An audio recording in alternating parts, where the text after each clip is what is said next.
agar jangan sampai kamu mengambil tindakan karena ketidaktahuanmu, bijahalah, fatusbihu ala ma fa'altum nadimin, kemudian kamu menyesal setelah mengambil tindakan itu.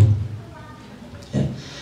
Ayat ini berkenaan dengan salah seorang sahabat yang diutus oleh Rasulullah yang bernama Ibnu Abi Muayyad.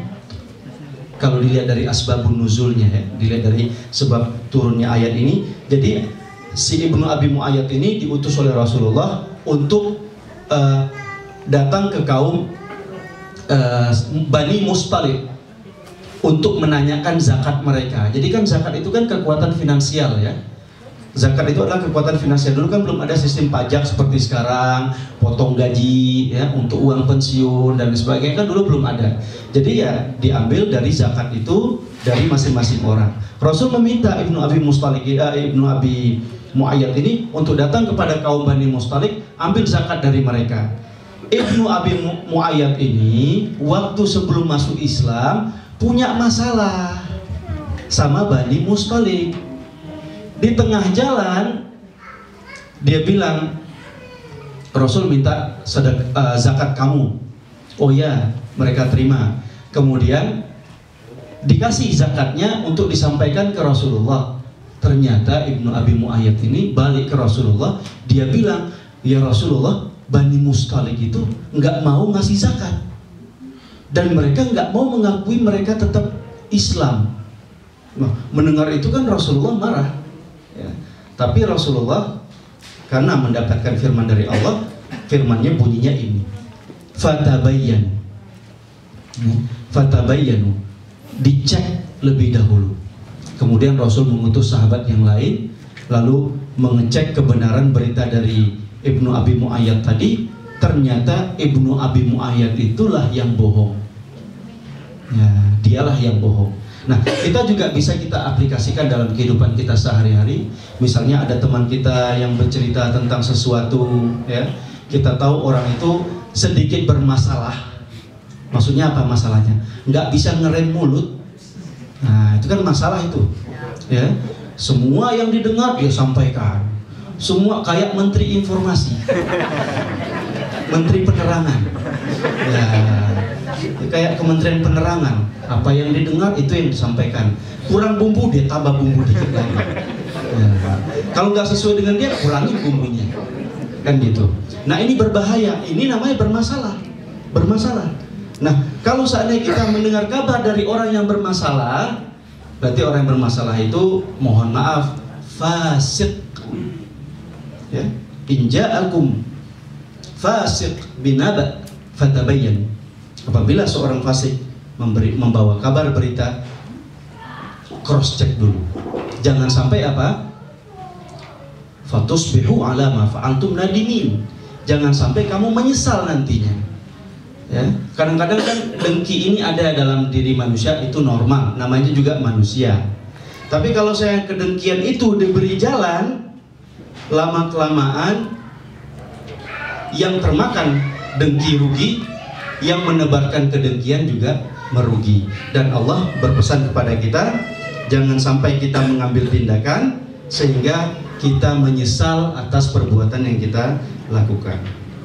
Ayat ke-7, wa'lamu anna fikum Rasulullah. Ketahuilah di sisi kalian ada Rasulullah. Kalau mengaitkan cerita tadi sesuai dengan asbabun nuzulnya, Rasul ada di sisi kamu. Kenapa kamu pula berani menipu Rasul? Kalau sekarang Rasul sudah nggak hidup di antara kita, tapi sunnahnya akan senantiasa hidup. Makanya dikatakan wa'lamu anna fikum Rasulullah. Ketahuilah bahwa di sisimu ada Rasulullah. Di sisimu ada Rasulullah. Jalankan sunnahnya, ya. Sunnah Rasulullah itu bukan sebatas jenggot.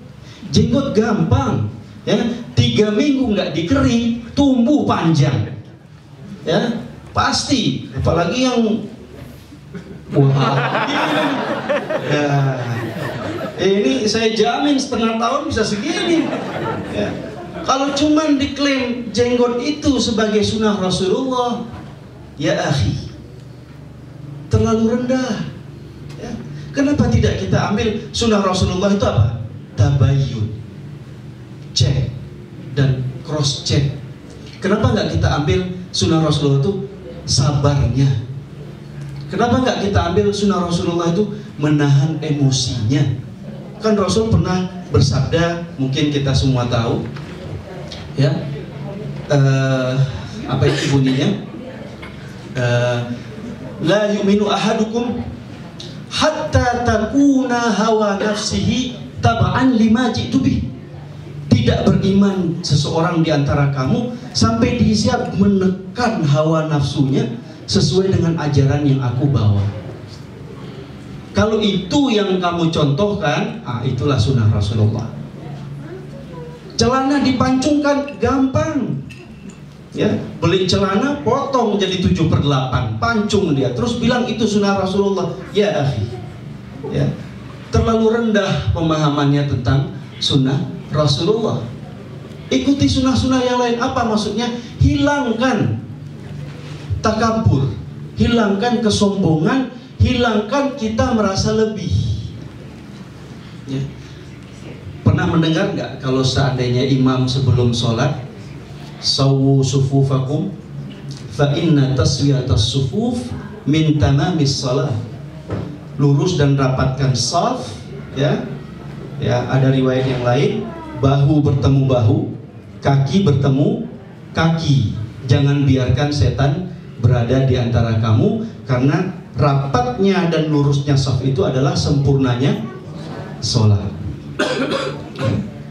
Nah, orang terkesan, oh itu sudah perkataan imam sebelum sholat, ya, udah biasa. Nah, akhirnya ada yang memahami bahu harus ketemu dengan bahu, kaki harus ketemu dengan kaki. Coba Bang Gibran berdiri. Jadi yang satu risih kakinya rapat, pindahin ke sana, dia kejar. Risih, dia kejar lagi. Karena dia memahami bahwa rapatnya shaf salat itu setan tidak masuk, ya. Padahal pengertian sunnah Rasulullah mengatakan lurus dan rapatkan shaf itu bukan sekedar merapatkan kaki dan bahu, karena nggak mungkin setan itu masuk begitu saja tanpa dibarengi dengan sifat merasa lebih. Ya. Jadi dulu itu saya mencoba mohon saya dikoreksi kalau saya salah dalam penjelasan hadis ini. Ada asbabul wurud. Asbabul wurud hadis ini, artinya sebab keluarnya hadis ini adalah karena saat Islam sudah mulai berkembang di Madinah, banyak orang-orang terpaksa jadi munafik. Maksudnya terpaksa jadi munafik? Ya, tetangganya sudah Islam, ya. Kalau dia pedagang, kliennya sudah Islam, anaknya ikut masuk Islam. Jadi waktu itu Islam jadi tren. Kayak kita sekarang punya Facebook nggak punya, ketinggalan zaman, kan gitu. Ya sama kayak dulu. Kok belum Islam juga, ketinggalan zaman. Jadi ada masanya zaman itu Islam betul-betul sangat menjadi tren, sangat menjadi tren, sehingga orang-orang yang hatinya nggak suka masuk Islam terpaksa masuk Islam, sehingga kelas-kelas kasta dalam sosial itu masih dia pertahankan. Ya. Jadi saat dia berdiri sholat, dia melihat yang di samping mantan budak, nggak apa-apa, tagihan rupanya. Ya. Jadi saat dia berdiri di samping, ternyata yang sampingnya itu orang nggak kelas, mantan budak. Ya nggak kelas ini orang. Ya. Pas sholat nggak mau dia rapatin, jadi merasa kayak ada jarak. Itulah yang dimaksudkan, jangan biarkan setan masuk di antara kamu. Karena kan ada hadis yang lain, innallaha la yanzuru ila suwarikum wala ila ajsamikum walakin yanzur ila qulubikum. Allah nggak melihat tampangmu, tidak melihat wajahmu dan penampilanmu, tapi yang Allah lihat hatimu. Sinkronkan hadisnya dengan hadis yang mengatakan lurus dan rapatkan shaf. Karena apa? Hatinya yang bermasalah. Itulah yang dimaksud dengan lurus dan rapatkan shaf. Jangan sampai kamu biarkan setan berada di antara kamu. Tapi jangan sampai pas melihat orang itu risih dikejar lagi, akhirnya dia sholatnya begini. Nggak sesuai dengan lebar bahunya. Itu juga pemahaman yang salah. Ya. Jadi jelas, wa'lamu anna fikum Rasulullah. Ketahuilah di hati kita masing-masing ada Rasulullah. Apa maksudnya? Pahami sunnahnya, pahami hadisnya, pahami perbuatan Rasul, perkataan Rasul. Itu yang kita ambil sebagai pegangan hidup. Bukan cuma cara tidurnya. Oke, menjadikan cara tidur Rasul sebagai sunnah, tidak masalah. Jelas kalau memang sunnah-sunnah yang lain sudah terpenuhi. Ini giliran tidur ke kanan, ayo sampai pegel tangannya. Karena dengan niat mencontoh sunnah Rasulullah. Si bapak-bapak pula satu, pengennya nikah 4, sunnah Rasul katanya. Ya. Tanpa dia memahami kenapa Rasul menikah.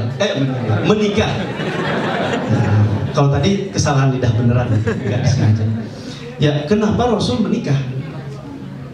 Jadi kembali lagi bahwa ayat ini jelas, ayat ke-7, wa'lamu anna fikum Rasulullah. Ketahuilah bahwa di sisimu itu ada Rasulullah. Kalau nggak ketemu juga Rasulullah dan nggak ketemu hadisnya, tolong sinkronkan 3 hal.